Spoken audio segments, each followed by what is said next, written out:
Yo, che si dice? Che fa? Johnny Bag Donuts here. It's been a long time since I've been here. Sadly, first off, happy, healthy 2019, all that good stuff, whatever the hell it is, 2018, 2019, who the fuck knows? I don't even know. Yesterday, my mother had me on a whole conversation trying to convince me that my father's been croaked for 9 years, and I'm going to her, no, Ma, it's fucking, what are you talking about? He died 2011. No, he didn't die 2011. Ma, he died 2011. No, Johnny, he died.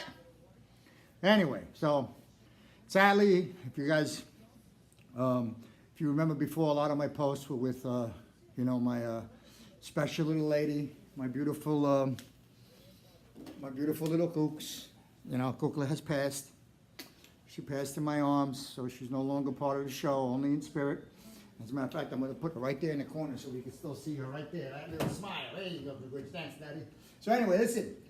What's going on with all this crapola on the field? First of all, let's talk football. Let's be straight. What the hell is going on with these big-ass penalties that they're doing with these roughing the passer and roughing this and illegal contact? And I mean, what are they doing in the game? Now, I mean, what happened to Clay Matthews is just BS. It's not right, and they got to fix that because that destroys the game. You know, when you have a great play or something like that, and then it was illegally done, and then the refs turn around and say, no, it's not legal, it's illegal, it messes up the whole game, and it really gets aggravating, it's annoying, and it just ruins the whole, and then it adds the factor, now the gambling has become legal all over this country, New Jersey and other parts and all over the place, but, you know, now you add that factor like, that's a kind of a weird flag out of nowhere, like, you know, that late flag, like, where'd that come from?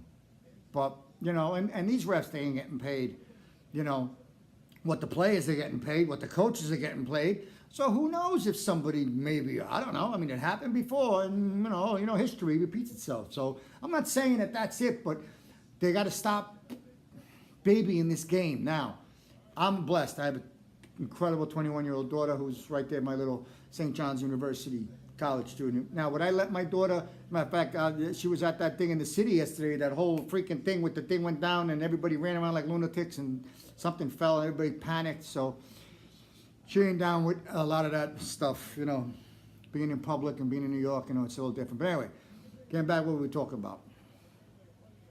You know, you can't change the game. You can't change the ball. You know, baseball's doing it. They're tweaking it. They added that little time limit. They're saying, hey, you can't keep doing this. You know, basketball, you could be watching a game, the whole 3 quarters, it flies through, and then it gets to that freaking 4th quarter, in the last 5 minutes of that 4th quarter, and you're there for 3 hours because TV timeout. They got to stop that crap too, because it's just like, listen, I tell people, and I got my Super Bowl book, and you'll see day Super Bowls, and you know, I was talking to some kid, and they're like, wow, the Super Bowl during the day. I said, yeah, I remember watching it. If I'm correct, it was probably like 3 o'clock Eastern when the kickoff would be for the Super Bowl. And it was an event that you watched even though your mom didn't know what was going on, and your dad really didn't know what was going on because they were from Europe and they couldn't really understand the game. But they knew that everybody in the block, in the community, everybody was talking about this Super Bowl thing. And, you know, in New York, Joe Namath was very popular, and, you know, women were you know, so the Jets, I was a Jet fan from a little boy. I didn't see Joe Namath. I caught the Richard Todd era. I caught the Wesley Walker, Freeman McNeil era.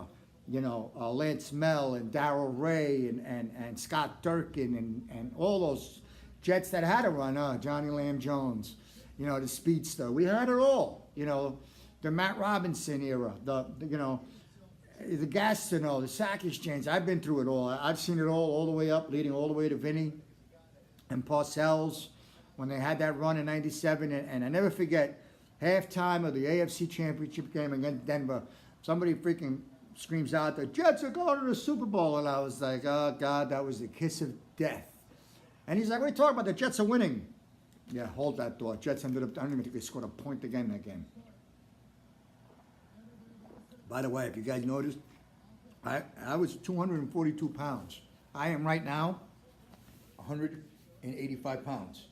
I'm sucking it in, but I lost a tremendous amount of weight. And don't tell me you can't do it. I don't smoke. I just do this. I don't smoke cigs. And, you know, G2. That's my religion, G2. So, now, back to football.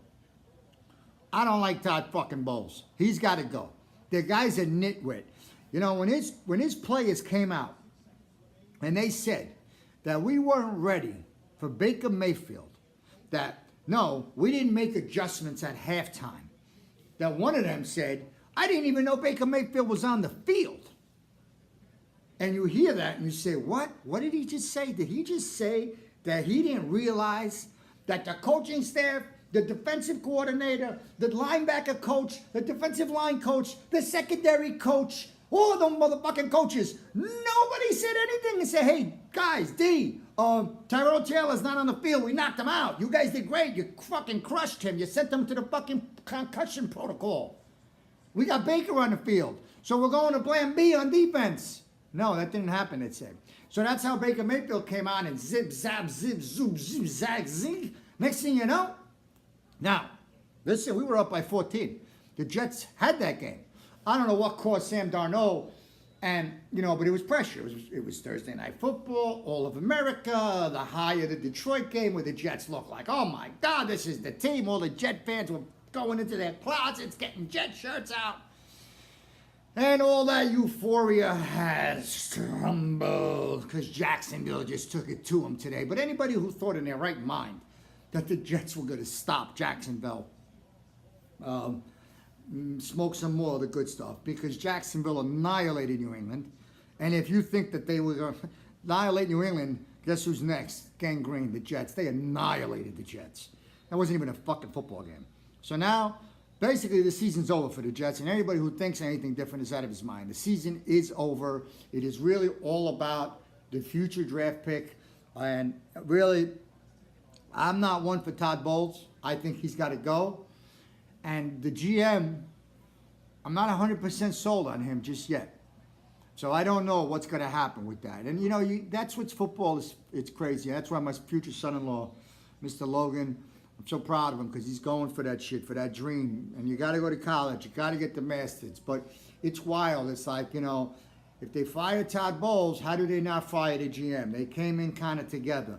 But if you don't fire the GM, then you're giving him a mulligan and saying, okay, Mike, you didn't pick right with Todd. Now go pick another guy.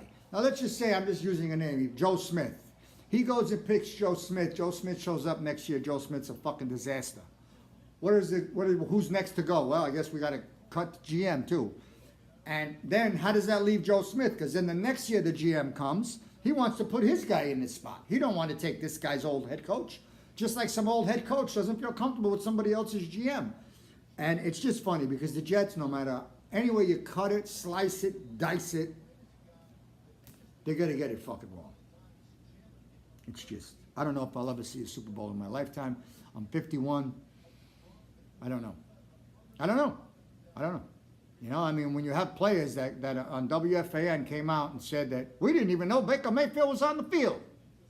And Boomer and Gio were like,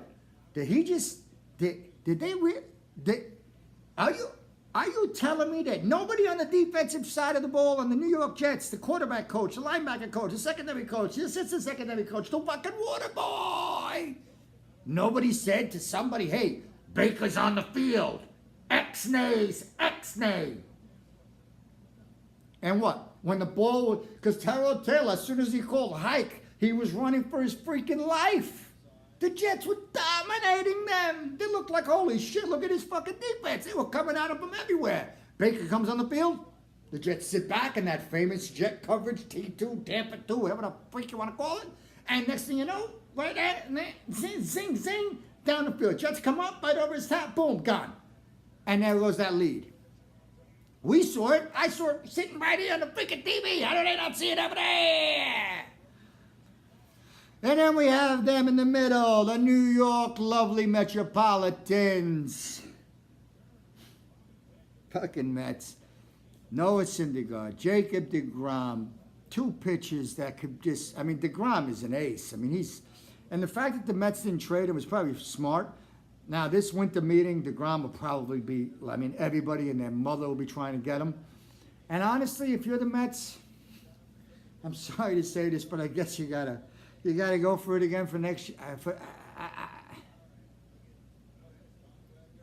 I just, like I said, my daughter works for them, and she's just like, Dad, it's just, she's like, why did I follow you and not Mom? because my crazy ex-wife is a Yankee, Islander, Giant fan, and now I'm a crazy Jet, Met, Ranger fan, and my daughter followed Daddy, which I kind of like, just like my daughter followed me with the Christianity. Because I happen to marry one of the Jewish faith, you know, it was great. I was just talking about when we and Erica were talking about her Sweet 16, and we had one of the Jewish ladies convinced that it was the bar mitzvah. It wasn't a Sweet 16, it was the bar mitzvah. So she was walking around, where's the rabbi? Where's the rabbi? There he is, you didn't see him, he was right there. Go ahead, follow him, you get him, light a candle. Such an idiot. So, anyway, guys, Johnny Bacon Donuts, I've been rapping for 10 minutes. Like I said, I'll make a comment, make a comment.